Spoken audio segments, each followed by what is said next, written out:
what I wanted to share a little bit about tonight is some work that I'm working on personally. This is the book that's coming. I'm birthing a book. I've been doing welcoming and having the audacity to stand up and teach it for about 26 years now. And what I became aware of there are new things I am discovering that I was never aware of, that you probably saw from the get-go, that needed welcoming in me. And I was shocked that the deeper I go, the fresher the experience gets. Wow, look at that.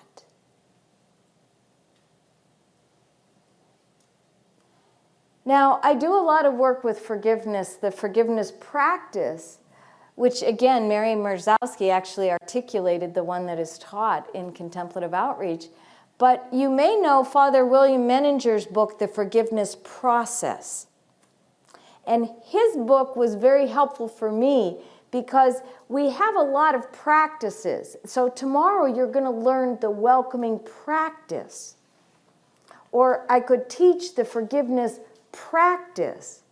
But it's very important to understand that there's a whole process that it falls within. So when Father Menninger articulated, there are 5 stages to the forgiveness process. And the first, you don't have to remember this, but the first is claiming the hurt. The second is guilt. The third is victim. Then there's anger. Then there's moving towards wholeness. And that process, with some big hurts, can take decades. Have you found that? That you may do the best you can do with forgiving or being in that process, but it's more than a single deal or just one prayer practice. It really encompasses sometimes a lifetime's journey of walking through the stages. In God's time, because your task and my task is to take and accept myself exactly where I am and keep surrendering that to God. So as I've been with this welcoming prayer, the stages as I see them right now, and that's why I say it's not done, because who knows what will happen when the words come, is the first stage for me is the funnest and the hardest and the one that is the longest in coming. And that's to see it. There are pieces of myself that I am just beginning to be able to see. They might have been there. As I say, you might know them. They might be ahead of me, that everybody looking at me, because remember, your warehouse is your body. So you see mine better than I see it, right? It's what I give out, but I'm looking at yours.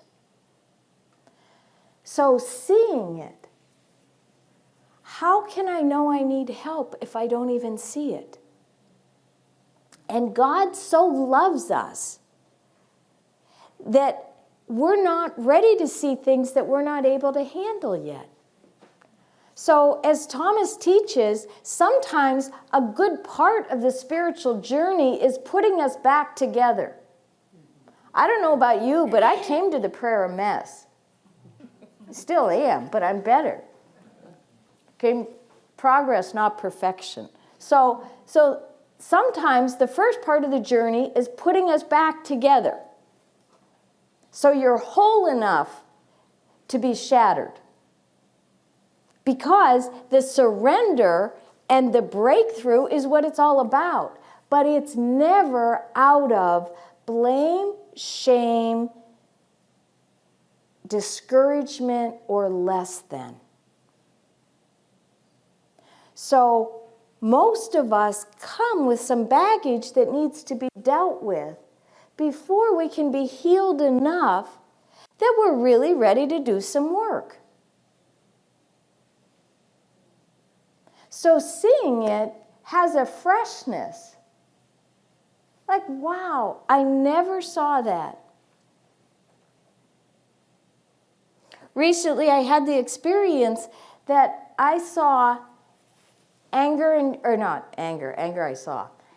Jealousy and envy was something I never would have related to. I could talk about it as an emotion. I did not see it as part of my personality type. I did not find it on the Enneagram, on Myers-Briggs, on any of the things I like to do to look at, out there, look at that. What does the book say about me? But I was feeling something about a particular situation. And it was intensifying, and I knew I had to do some work.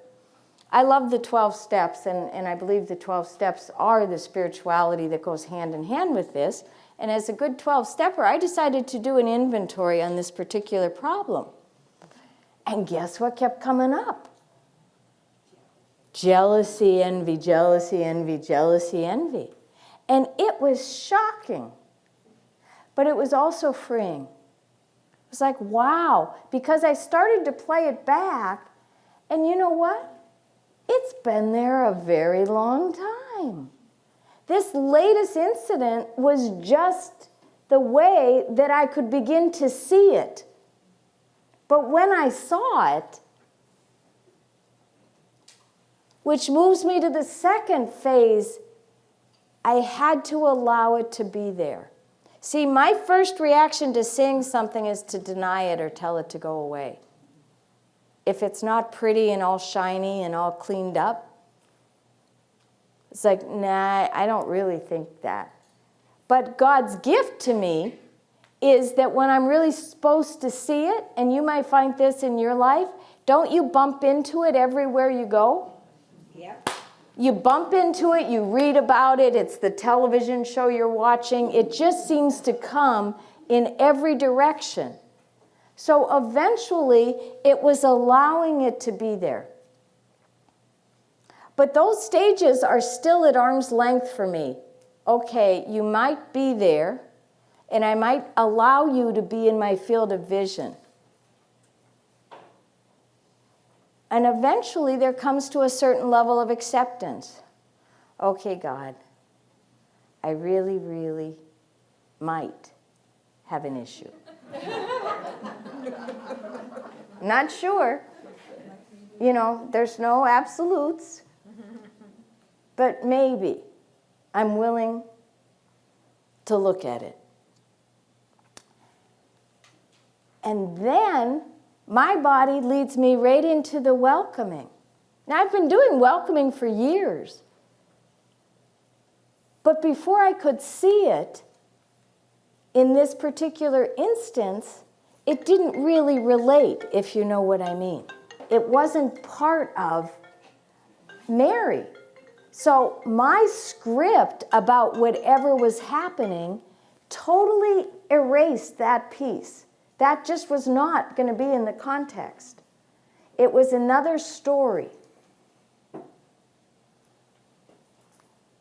If we are faithful to this little practice that we did so quietly when we walked into the sanctuary and then into the church, if we're faithful to that little practice which starts so innocuously, wouldn't you like to come to our centering prayer group? We just sit here and we're nice people. If you really take this up, God takes you seriously. And what are we doing in centering prayer? When you ever so gently return to the sacred word, what do we say we're consenting to? God's presence and action. And what's the action?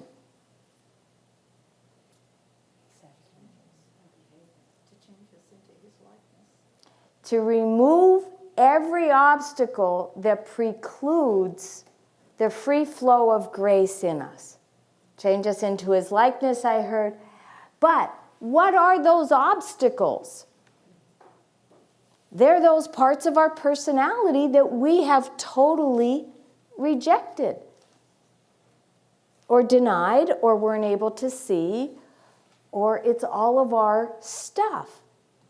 So if we're going to be faithful to the practice, Spirit's going to do what needs to be done in us, which is going to be to start to show us all those little pieces of us that we might not think are so great. The reason it's really important to understand that is usually people come into centering prayer and they say, oh, this is wonderful. I feel so relaxed. This is great. When it's really doing its best work, you often feel like crap. And you're sitting there like, what are you talking about? This is tedious. This is difficult. Everybody's driving me crazy. And that's often when people leave the prayer.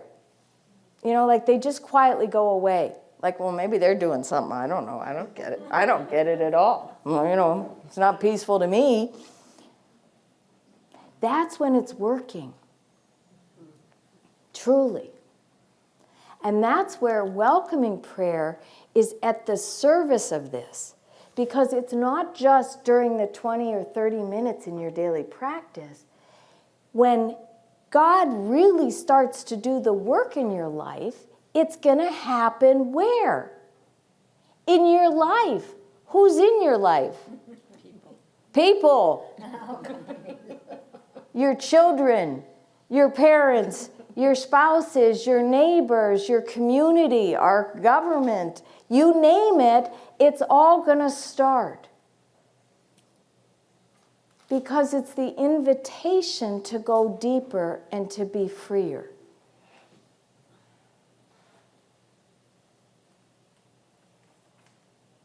Thomas says in the back of Open Mind, Open Heart that the reason centering prayer is not as effective as it could be is that the moment we leave that reservoir of interior silence, which is drained all day, it's constantly drained. The reservoir of silence that's been built up is drained. But if we have another practice to support the purification and transformation in daily life, it's like putting a second engine on our spiritual jet, which gives it the thrust to get off the ground. So you have your anchoring practice of centering prayer twice a day. But what do you do with all this stuff that centering prayer is starting to bring up in your daily life? That's where welcoming is going to be at the service of.